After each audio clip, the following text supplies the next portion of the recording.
Number 10, Dying Light. This open-world first-person survival horror game put in some of the cooler elements of parkour into a zombie horror survival game. The game also has a running clock. During the day you need to find supplies, and during the night you need to not be out. I mean, you can be out if you want, but it's better if you're not. There's a lot of cool stuff. The game also features a pretty sweet multiplayer mode, and really, it's just a ton of fun. It was a big surprise hit this year, and GameRanx is happy to recommend it. Number 9, LEGO Dimensions. If you've seen Skylanders or Disney Infinity, you know basically what LEGO Dimensions is. Basically, when NFC Gaming arrived, and it wasn't just the people that came up with Spyro, when Nintendo and Disney both got in the mix, it was really only a matter of time before LEGO did. I mean, honestly, can you think of something that exists already that is better suited for this kind of game?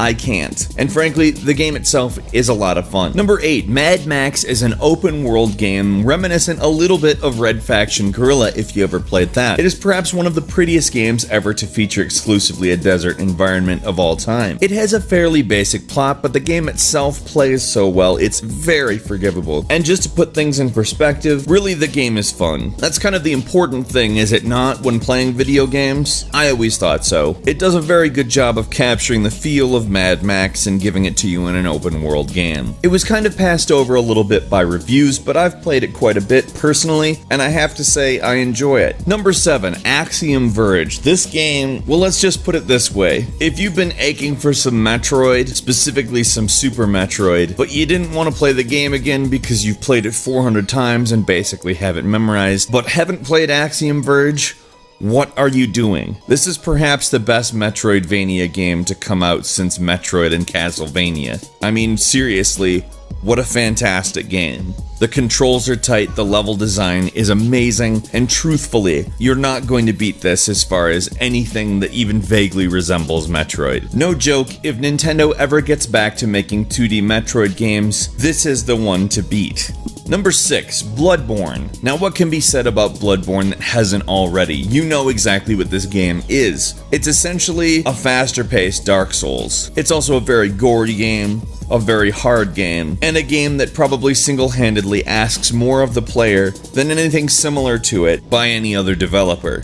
You thought I was gonna say no. Dark Souls is very similar as far as what it asks of you. But in all seriousness, you're not gonna find something that plays better than this. It's grim, but it's gorgeous, and it plays as good as it looks. So if you haven't given Bloodborne a try, now's probably the time. Go ahead. I'll wait. Number 5, Assassin's Creed Syndicate. The latest entry, and probably one of the better entries in the Assassin's Creed franchise. This game takes a series in kind of a new direction, which is very neat, because it's a series that kind of really needs it. You have multiple protagonists that are both very much worth playing, and a huge open world Victorian England to play around in. There's something a little bit Dishonored about it. At the same time, it's very much Assassin's Creed. If you like the series, or just like stealth open world games with fairly interesting stories, Syndicate is a must-play. Number 4, though it was embroiled in controversy, Batman Arkham Knight is probably the best Batman Arkham series game, period. The story was a bit of a fake-out. I won't spoil what it is, but it's actually a retelling of one of the most popular Batman stories of all time, and I'll say this, they did it really well. That being said, once you've figured it out, and that's that. Still, if you ask me, it's not about the destination, it's about the journey. And Arkham Knight absolutely provides you the kind of journey that you are going to want if you're interested in highly refined,